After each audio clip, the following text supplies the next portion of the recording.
Hi everyone, thanks for being here. I'm Lou. Welcome to your July monthly forecast. Okay, so this month we begin the Venus retrograde. So this is a really exciting and powerful time this month. So that starts in Leo on July the 23rd, but she'll be in the pre-retrograde shadow for the whole of July. So we'll be feeling these themes coming out in our lives, and we'll be able to apply ourselves to these themes for the whole month, and then into August and September, and all the way into about mid-October even. The overarching themes of Venus in Leo, it's all about love, and it's all about the hearts, the heart space. And so there'll be a lot of heartfelt emotions. There'll be a lot of boldness in love and in relating and in communicating love. I expect there'll be a lot of expression. There'll be a lot of outpour of love, like of the heart's desires. So this doesn't have to be romantic, although for a lot of people it will be. This will be about creativity as well, and about how you express yourself creatively. And so I have actually made a separate video that is just for the Venus retrograde.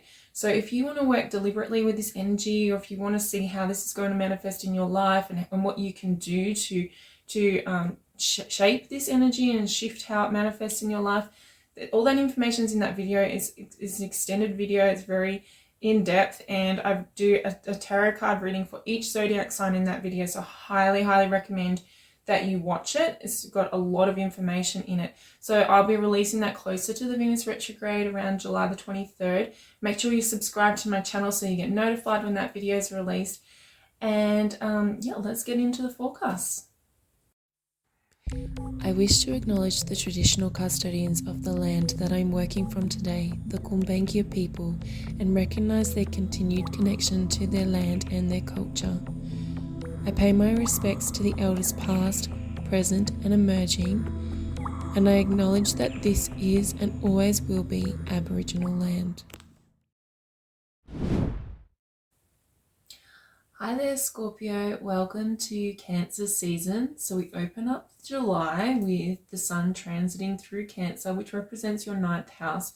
So this is a really good month for you to look at your perspective, to consider and tend to either your faith or your belief system, your fundamental belief system, or just like the meaning that you're applying to life. So if you have challenges coming up for you this month, that's really where the work can be done, is like, what meaning am I applying to these situations? Where am I getting those meanings from? Do they serve me? Are they beneficial?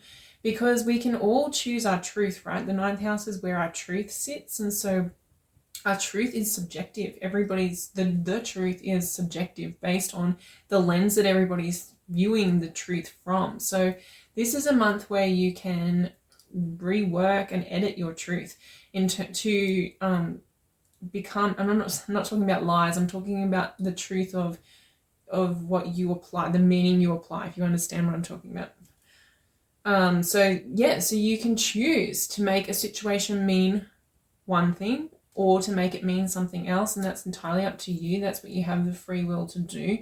And so that's what will come up for you this month. There's something you can do with the energy. The focus will be on that.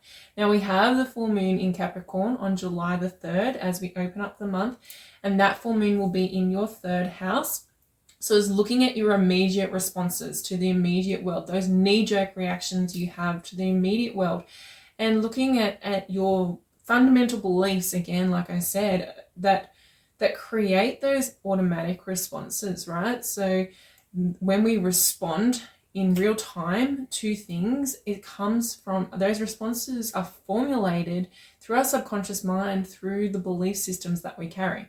So with this full moon, there's an opportunity to tend to that, to tend to those beliefs, to do that work. And it's actually creating this beautiful trine with Jupiter. Now, Jupiter has been in your 7th house since May and will be there until May next year.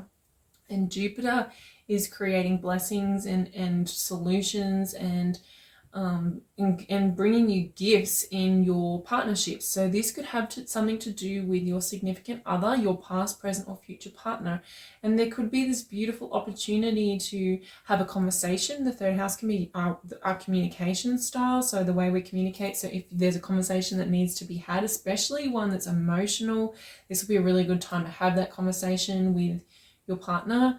It can also be about resetting your mind around partnerships, around love, around anything. So there's a broad range of options to release resistance, to create more flow and more harmony between you and your partner, or your mental construct of your partner.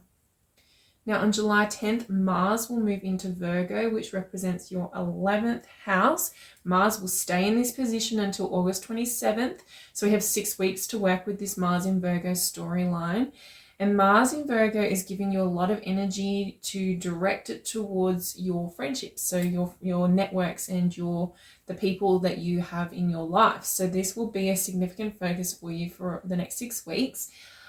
So you may find people coming into your life who inspire you, who are very passionate, who bring you, inspire you to be the best version of yourself. And that's a really positive aspect to this transit. But you may also find people coming into your life, or people that are in your life, that irritate you, that make you angry. And so there can be conflict there between you and other people in your wider community, your wider space. That conflict really is just helping you to hone in on the kinds of people that you want to surround yourself with. So that's a really important thing to look at with Mars in the 11th house, is who am I surrounding myself with? Are they lifting me up? Are they uplifters, or are they diminishing me? So that's something you can work on. Especially there could be like a lot of ego woundings that come up with that Mars energy. This also, Mars will be wanting you to break through any barriers to do with friends, with networks. And it doesn't even have to be your friends. It could be colleagues at work. It could be your work network. So you could have a breakthrough there. People could be really noticing you. Because Mars wants you to create a course of action, like a direction. Mars really wants you to act. So you will feel maybe even impulsive to connect with other people. You'll be looking at your connections with others. The 11th house is also the house of our hopes, dreams, and wishes. And so this can be applied to your hopes and wishes and your major life goals for yourself and the direction you're heading in. You may feel motivated, inspired, or also maybe looking at the blocks that are blocking you from achieving those goals and busting through those barriers to create an opportunity for yourself to move more towards those goals, to take action towards your goals. On July the 13th, the North Node will be shifting signs, moving into Aries. So the North Node has just completed an 18-month cycle in Taurus in your 7th house. So that has been activating your partners, your partnerships, creating more, transcending your relationships, transcending your partnerships, and bringing faithful partnerships into your life, and also allowing you to observe yourself through the reflection of other people and transcending yourself in that way as well, right? But now it will move into Aries, and that represents your 6th house, and we'll be applying these lessons for the next 18 months until January 2025 to your 6th house. So what you'll be looking at in the 6th house, we'll be looking at self-mastery and your personal development. So this is about really getting a hold of yourself and really getting developing in a way that creates so that you are in alignment with the person and the goals and the direction that you want to go in. And with the North Node there, the North Node brings like karma and fated opportunities, like destined opportunities. It's like this soul evolution that happens. So you may find that your daily life, your daily routine is transcended, is transformed. You may have major shifts in your lifestyle, major shifts in your routine, maybe in your health routines, like exercising, in your diets, to increase your ability to connect and increase your ability to serve. You may also have major shifts in your workplace with your colleagues or the work that you do on a daily basis.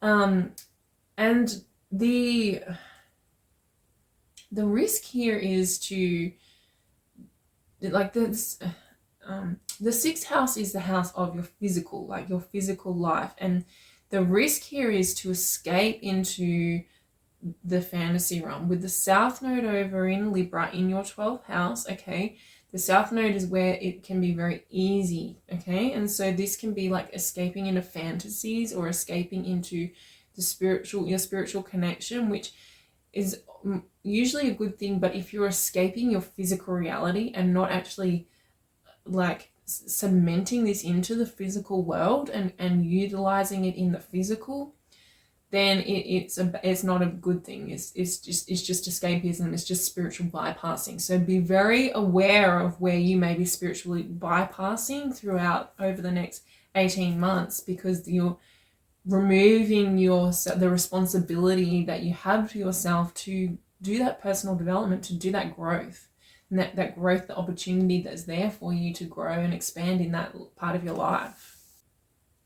On July 18, we have the new moon in Cancer in your 9th house. This is a really good time to set intentions for yourself, particularly for the next 6 months.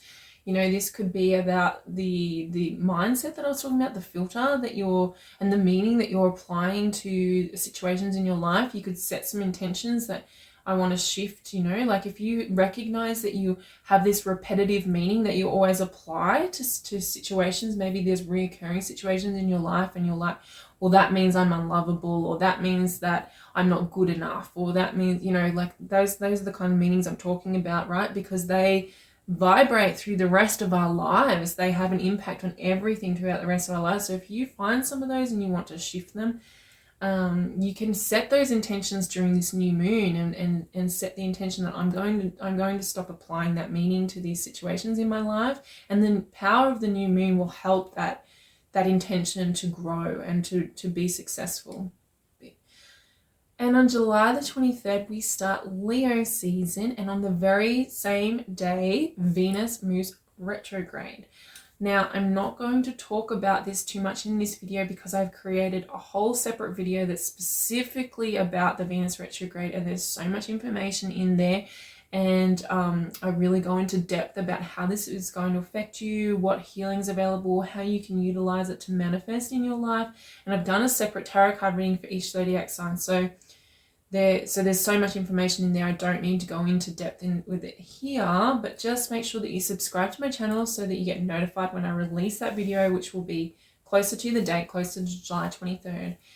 But for now, for the purpose of this video, Venus will move retrograde in your 10th house, so you can apply this to your major life goals. You can apply it to your long-term relationships, okay? This is about being more loving, creating more ease, more self-expression, being more creative. So those are some of the themes that will be coming up for you, Scorpio.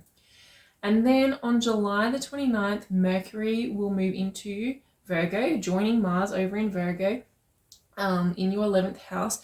And Mercury will be gearing up to do a retrograde next month. So we'll have this like overlapping of a Venus retrograde and the Mercury retrograde next month, which sets up August to be quite a deeply personal, deeply internal month. And so August could be very challenging for a lot of people with those two personal planets being retrograde.